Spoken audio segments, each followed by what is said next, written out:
अस्सलाम वालेकुम फ्रेंड्स, कैसे हैं आप। आज जो हमारे मेहमान बने, मैं आमिर लॉ फर्म कहूँगा क्योंकि ऑफिस में हम ये शूट कर रहे हैं।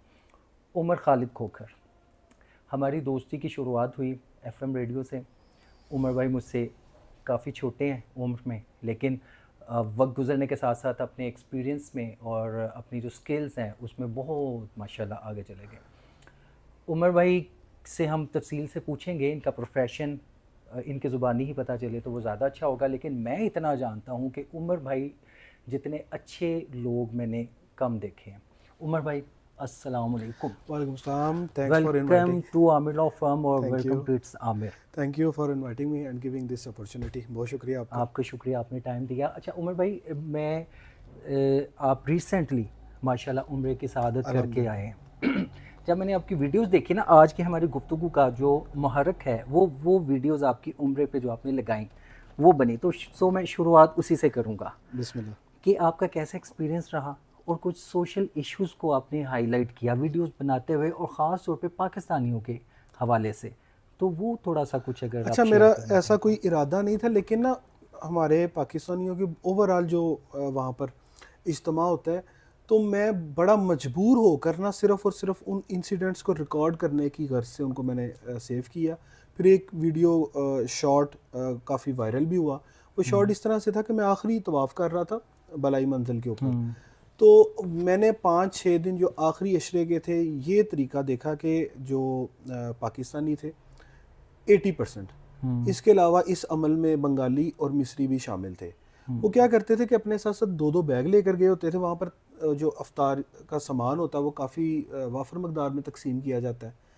तो वो तवाफ़ ही अपना असर की नमाज के बाद शुरू करते थे, अच्छा। और उसके बाद जहाँ पर वो बांट रहे हैं वहाँ पर छीना झपटी, धक्के, और उसके बाद फिर एक बंदा साथ साथ चल रहा होता है। उसका एक बंदे का काम सिर्फ लाकर उसको पकड़ाना है और फिर आगे ढूंढने निकल जाना है। क्योंकि जब आपके पास 2 बैग हो ना तो वो दोबारा नहीं देते, अवॉइड करते हैं। तो मैंने वहाँ पर अरबियों को ये कहते सुना, हाजा कुल्लू पाकिस्तानी मस्कीन, कि इनको जितना मर्जी दे दे, इनकी गुर्बत और ये मस्कीन है। यानी कि बैग भरे हुए हैं उसके बावजूद और तलब कर रहे हैं, मतलब नीयत नहीं भरती। नहीं भरती। अच्छा। तो ये बड़ा डिसअपॉइंटिंग था। हालांकि बाकी सारी दुनिया के वहाँ पर अकवाम थी, सारे लोग थे, मैंने और किसी को नहीं देखा। और जो बैगर्स कहते हैं पाकिस्तानी बहुत ज़्यादा है, क्या ये सच है? बेइंतहा है। एक तो मैं वहाँ पर जाके गोरा बन गया। अगर कोई पाकिस्तानी आता भी था तो मैं उसको यही शो करता था कि I can't understand what you are saying. तो अगर फिर भी वो पाकिस्तानी होता था, वो आके बड़ा आराम से बैठ के मुख्तलिफ तरीक़ों से, एक बंदे ने ना फ़लस्तीन का बैच पहना हुआ आके कहता है कि I am from Palestine, my father has said. तो मैंने वहाँ पर ना ट्रैवल करना है। तो मैंने कहा कि अभी तो वहाँ पर हालात नहीं है। तो कहता नहीं, मुझे कुछ पैसों की ज़रूरत है। मैं कहा ठीक है, आप अपना अकाउंट नंबर दे दें, मेरे पास कैश नहीं, मैं ट्रांसफ़र कर दूँगा। उसने रब्ता नहीं किया।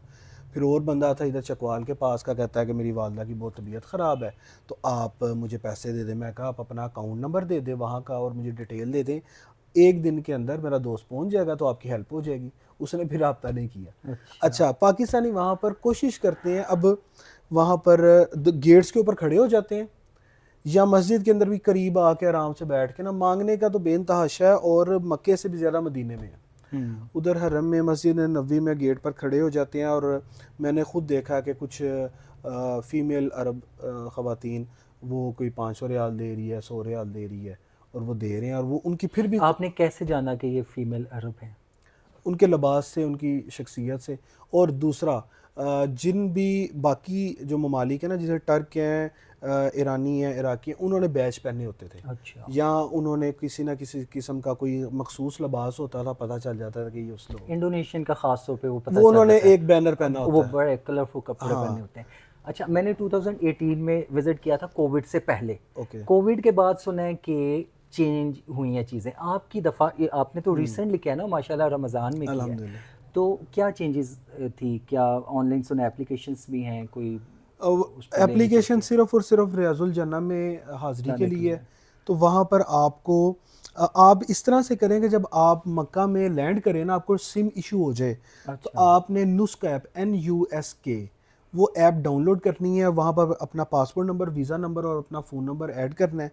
तो वो आपको ऑप्शन मिल जाती है कि आपके लिए ये स्लॉट्स अवेलेबल हैं। जो स्लॉट आपको अलाट हो उससे तकरीबन आपने आधा घंटा 45 मिनट पहले गेट पर चले जाना होता है, बाबू सलाम के साथ ही रास्ता होता है, तो वहाँ पर वो स्कैन करते हैं ऐप और उसके बाद जाने देते हैं। अच्छा ठीक है। और एक क्या था क्वेश्चन, हाँ ईद आपकी वहाँ गुजरी? हाँ जी।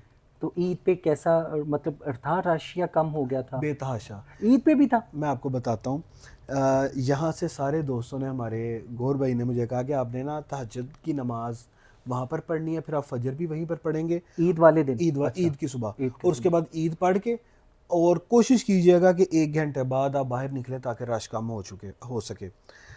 तहज्जुद की नमाज होनी थी 3:30 बजे, जबकि रात को 11 बजे ही इशा के 2 घंटे बाद ही मक्के की हदूद क्लोज कर दी गई थी। अच्छा, सिर्फ हरम की नहीं, रश की वजह से? हरम की नहीं, पूरे मक्के मक्का में के। कोई एंट्री नहीं थी हो सकती, इस अच्छा, कदर अच्छा, रश था। अच्छा अच्छा अच्छा। और मैं तकरीबन वहाँ पर गया था 12:30-1 बजे, क्योंकि हमें टैक्सी ने काफ़ी दूर उतार दिया था, तो 1 बजे भी हमें हरम से बाहर जो सेहन है वहाँ पर जगह मिली थी। तो बेतहाशा रश था। तो अच्छा, गारे हिरा जाने का इत्तेफाक हुआ?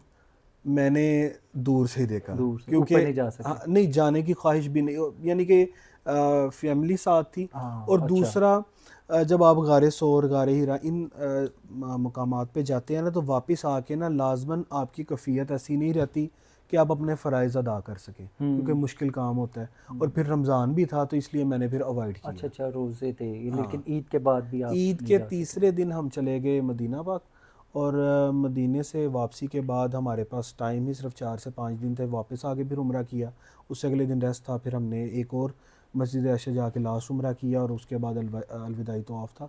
तो मैंने फोकस किया कि जो यहाँ पर ज़रूरी चीज़ें, जो फ़राइज़ हैं और जो जिस मकसद के लिए आए हैं, उस पर फोकियत दी जाए, बजाय कि हम ख्वाबों की तरफ हाँ। या आवारागर्दी मैंने ये करते रहें। पूछना था। अच्छा, खाना काबा में वो जिसे, उसे क्या कहते हैं जिसे बोसा देते हैं? हजर अस्वद। हजर अस्वद। 3 चीज़ों को बोसा दिया जाता अच्छा। है। एक होता है रुकन यमानी।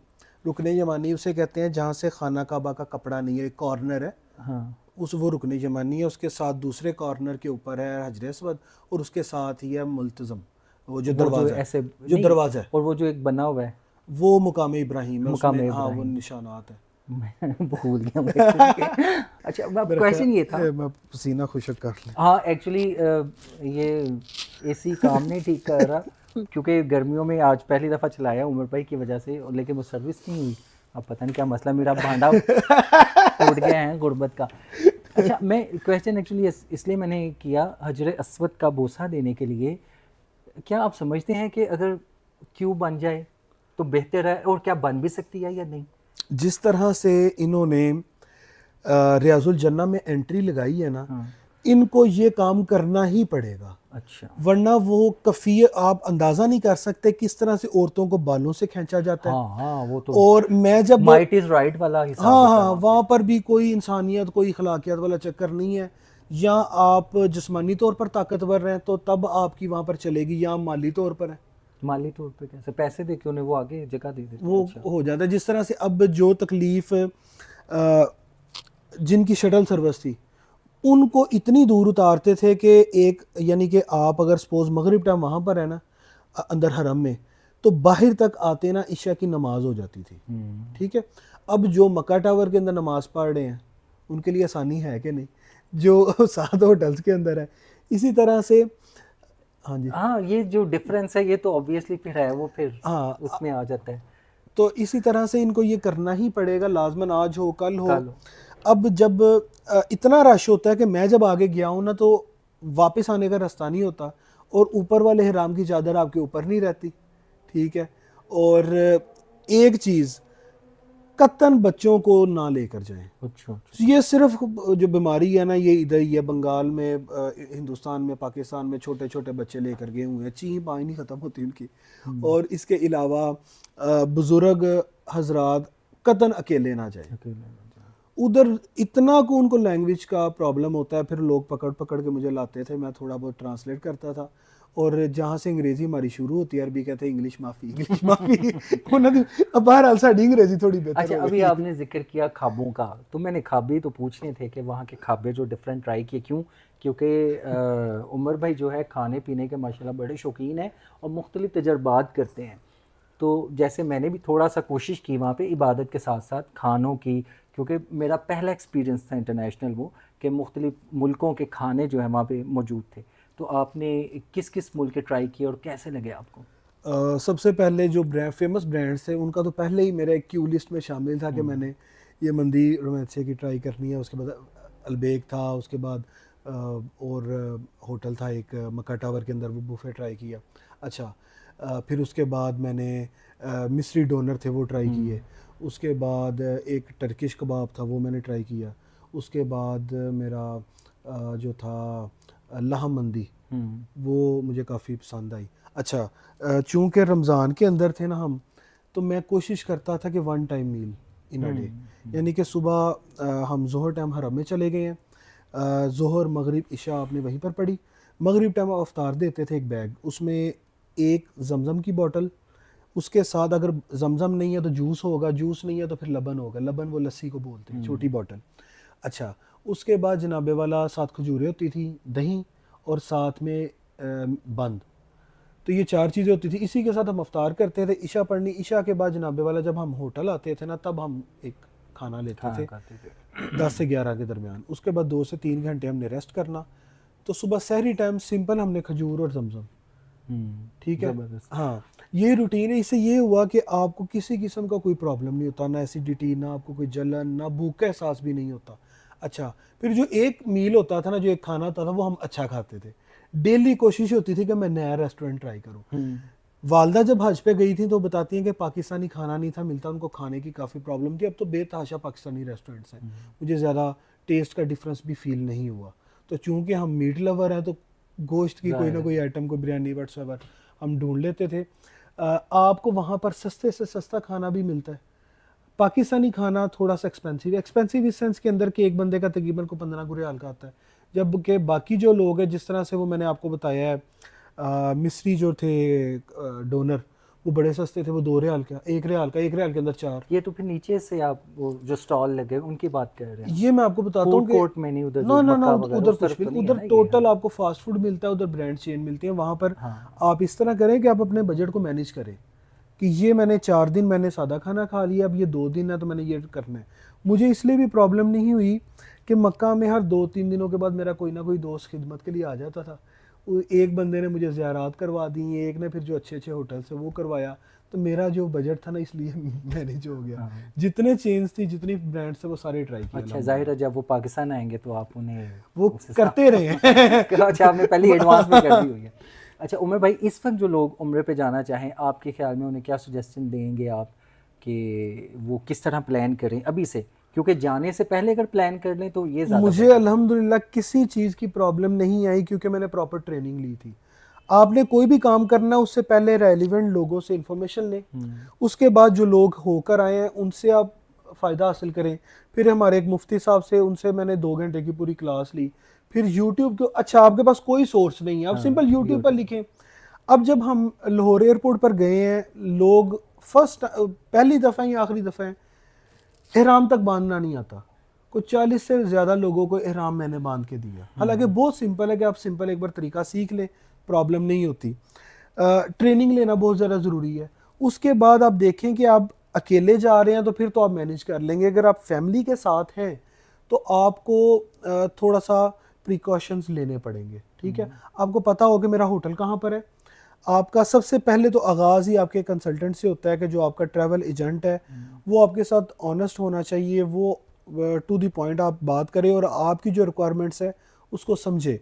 और उसके बाद फिर आप अपने साथ लगेज को कम से कम रखें, क्योंकि आप जब जद्दा एयरपोर्ट पर गए हैं, हाँ जद्दा पर गए हैं, वहाँ से आपने लगेज को कैरी करना है। आपने मक्का जाना है, मक्का में आपने होटल में जाना है, होटल के बाद आप मदीना जाना है, वहाँ पर भी आपने लगेज को कैरी करना है। पर मदीना से वापसी पर सामान ऑटोमेटिकली ज़्यादा हो जाता है, क्योंकि मोस्टली यही होता है कि खजूरें वगैरह और शॉपिंग मदीना से की जाती है। यहीं पर मैं एक चीज़ ऐड कर दूं कि मक्का और मदीना की मार्केट में कोई डिफरेंस नहीं है, क्योंकि वही लोग यहाँ पर बैठे हैं, वही वहाँ पर बैठे हैं। प्राइस में कोई डिफरेंस नहीं है, क्वालिटी में डिफरेंस नहीं है। तो लिहाजा जो चीज़ आपको जहाँ से मिले आपने ले लेनी है। मैंने अपने व्लॉग में भी ये चीज़ रिकॉर्ड करवाई थी कि आपने जो भी शॉपिंग करनी है ना, आपको ये भी पता हो कि आप जिस शहर से हैं वो चीज़ वहाँ पर कितने की मिल रही है, ठीक है। आपको लाजमन नहीं है कि आपने वहीं से उठा कर लानी है, क्योंकि बहुत सारी चीज़ें यहीं से बन के गई होती हैं। वहाँ पर तस्बीह के दानों से लेकर जैनमाज तक हर चीज़ के ऊपर मेड इन चाइना लिखा हुआ है, ठीक है। हालांकि जैनमाज हमारे फैसलाबाद से बन रहे होते हैं, गुजरांवाला से बन रहे होते हैं। शॉपिंग आप गौर भाई भेज रहे होते हैं। लिहाजा आपको ना पहले प्री प्लान आप ट्रेनिंग करें, आपको पहले पता आप जिस पर्पज़ के लिए जा रहे हैं। काफ़ी दोस्त एक रवायती जुमला होता है, पूछते हैं कि सफ़र कैसा रहा, तो उनको मैं एक ही सेंटेंस बोलता हूँ कि आपने कोई भी काम करना है, आप बिजनेस है, आपने स्टडी की है, आपकी बेशक शादीशुदा ज़िंदगी आपकी तो चले नहीं है आप इस बात से महरूम हैं। अच्छा चलें छोड़ें ये। अच्छा मेरी गल तो सुन लो, आप बच्चों की तरबियत आपने करनी है, आपने गर्ज कोई भी काम करना है, अगर आपने उसका हक अदा करना है ना, इट्स अ डिफ़िकल्ट टास्क। इसी तरह से अगर आपने जाके उधर सिर्फ होटल में पड़े रहना है या सिर्फ फ़र्ज़ नमाज के लिए ही हरम में आना है और वापस चले जाना है, तो फिर आपके लिए तो उम्रा बहुत आसान है। लेकिन अगर आपने जिस पर्पज़ के लिए गए हैं, आपने ज़्यादा से ज़्यादा टाइम गुजारना है, आपने अपना रब के साथ जो ताल्लुक़ है उसको इस्तवार करना है और बाकी आपने मामलात को एहसन अंदाज से लेकर चलना है, तो इजी काम नहीं है। लिहाजा और ये काम भी सिर्फ और सिर्फ चलने का और जिस्मानी ताकत का। आप कोशिश करें कि आप पहली फुर्सत के अंदर ये इन फ़राइज़ को अदा करें। सही, ज़बरदस्त। अच्छा बाकी जो आपसे गुफ्तगू है आपके प्रोफेशन के हवाले से और दीगर जो आपकी सोशल एक्टिविटीज़ हैं उनके हवाले से हम गुफ्तगू अगले सेशन में करेंगे, ठीक है। आप पसीना पूंछिए, मैं कोशिश करता हूँ इसे थोड़ी सी कूलिंग करें। और व्यूवर्स हमारे साथ रहिएगा, जो बाकी गुफ्तगू है वो हम अपने नेक्स्ट क्लिप में करते हुए मैं बाय के साथ। Thank you.